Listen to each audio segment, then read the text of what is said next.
Түркістан облысы, Арыс қаласы, жас натуралистер, техниктер, туристер станциясы.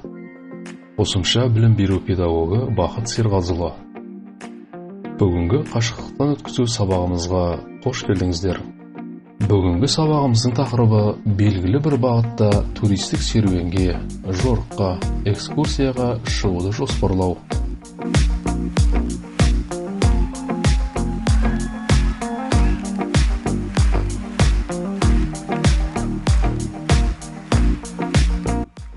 Сабағымыздың мақсаты белгілі бір бағытта туристік серуенге, жорыққа, экскурсияға шығуды жоспарлауды ұғыну. Сабағымыздың барысы әртүрлі мақсаттағы туристік серуендеу және экскурсияларды жоспарлау. Туризмнің денсаулық пен ағзаның физикалық дамуына тигізетін әсері. Туристік серуендер мен экскурсиялардың әр алуандығы.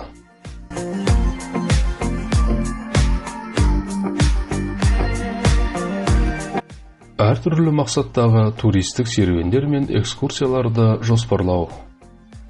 Туристік серуендер мен экскурсиялар әртүрлі мақсаттарға ие болуы мүмкін. Мысалы, сауықтыру, яғни шынығу, сергектік және жұмысқа қабілеттілік қорын алу, эмоциялық, психологиялық сауықтыру.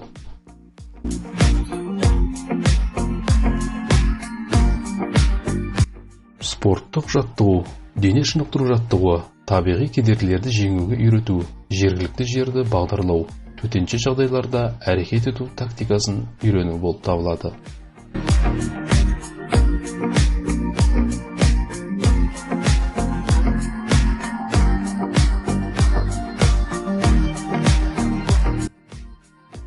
Танымдық, яғни туған өлкені зерттеу, оның тарихы және табиғи көрікті жерлерімен танысу.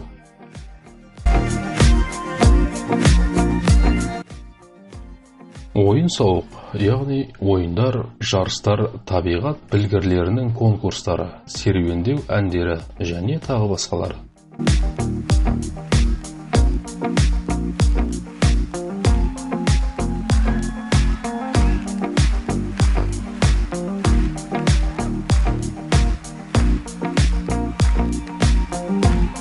Эстетикалық, табиғаттағы көркем шығармашылық қызмет, сурет салу, шығарма жазу және тағы басқа достармен қарым-қатынас.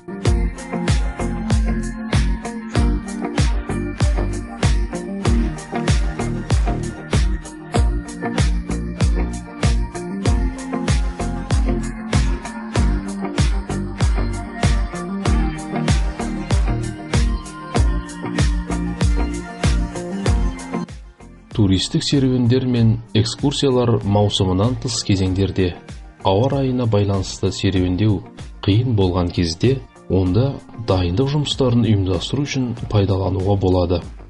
Осылайша туристік серуендердің тақырыптары мен мазмұнының әртүрлілігі және әр алуандығы баланың жеке басының жан-жақты дамуына мүмкіндік береді.